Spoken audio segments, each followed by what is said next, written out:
Not for me to judge.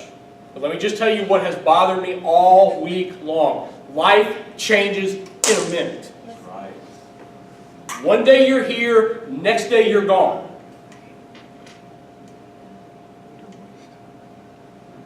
What are you doing with your life? What are we doing with our life? Because at any moment, God can call us home. We won't understand why God called Sean Walters home until we get there. But in a minute, and I'm telling you, it freaked me out to think that I just talked to him. And we were laughing and cutting up like everything was great and everything was fine. And then he's gone.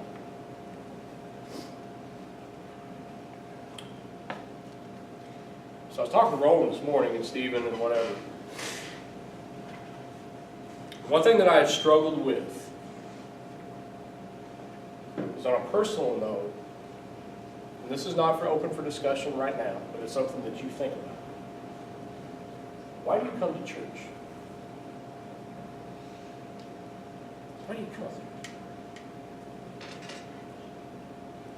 Because if it is to listen to a motivational speaker, I am not your guy. Because God wants you to be different. And the only way that you're different is if you take Him home with you. Okay? Hey, it's great that y'all show up, and it's great that I get to teach. But if we're not doing anything outside of the walls of this place, there is no reason for me to be here. Amen. Yeah. See what I'm saying? Yes, that's true. Because He has called us to be different. Normally, you go to church, you sing a few songs, you hug a few people, you shake some hands, and you bail. Yes. But He's called us to be different. And if Sean Walters would have known that Thursday morning at 7:15 would have been the last time that he took a breath, I wonder if Sean would have went 110 on the faith side. Because I don't know about you, but I want to sell completely all out all the time. So when I get to meet my Father says to me, "Well done, my good and faithful servant." I don't want to be the guy who's half in, half out. I go with the ebb and flow of whatever. I want to be all into Him all the time. And I'm telling you, Sean struck me to the bone because it happens that quick. Let me read, and I read this a couple of weeks ago. For those of you that were here, I want you to pay attention to it again. Those of you who weren't here, I want you to listen to it. Because I want to go back to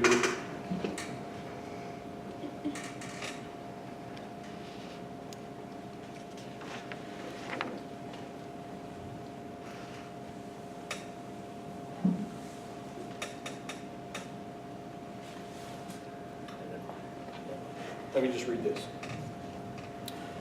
What therefore is our task today? Should I answer faith, hope, and love? That sounds beautiful, but I would say courage. No, even that is not challenging enough to be the whole truth. Our task today is recklessness. For what we Christians lack is not psychology or literature. We lack a holy rage. The recklessness which comes from the knowledge of God and humanity.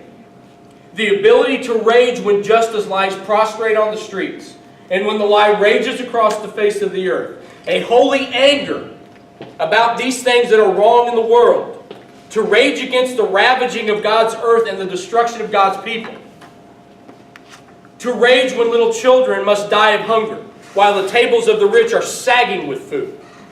To rage at the senseless killing of so many. To rage against complacency. To restlessly seek that recklessness that will challenge and seek to change human history until it conforms to the norm of the kingdom of God. If there's anything I want you to struggle with this week, I want you to struggle with this. Life changes in a minute. Have you poured enough into Him to where you have this holy rage within you? Because there's a world of people that are dying out there while we sit in here with a full table, and there are people out there starving. And there are families that know better, but they're choosing to conform to the norm. He has called you to be different. He's called you to be weird. Stand up and own it.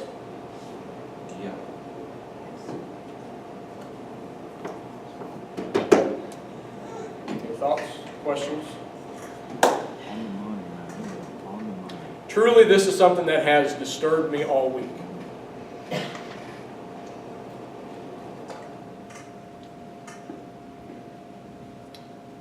Because He knows the plans that He has for you.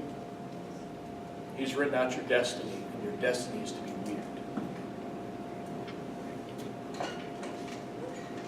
You want to get stuck in the bucket, conform to the norm, you want to get out and make a difference. Let me pray for you in the close. Father God, thank you. Father, thank you for allowing a holy rage to be available to us if we will just jump off the cliff. If we will fall down and break. And Father, thank you for challenging us that normal is just not okay. That if we want normal, we compare our normal to the kingdom of God, not to society.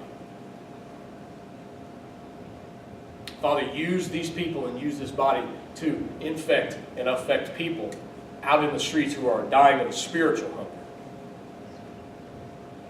We don't have to be equipped, Father. You equip us. We have to be called, and you've called us. So, Father, allow us to live with a reckless abandon for your kingdom, and not just Sunday morning from 10:30 to 11:30. Penetrate our hearts, penetrate our souls. And allow us to be different, Father. Allow us to be weird. Allow us to embrace that place that you've called us to. It is in your Son. Father, let me also just pray this. Before I close, let me pray for Sean Walter's family.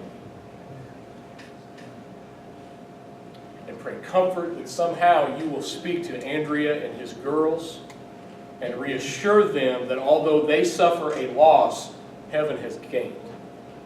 And Father, somehow, some way, your kingdom will be glorified through this. So Father, grant them peace and comfort at this time and continue to speak into them and draw them closer to you so that they won't run away from you. And it is in your Son's name that I pray. Amen.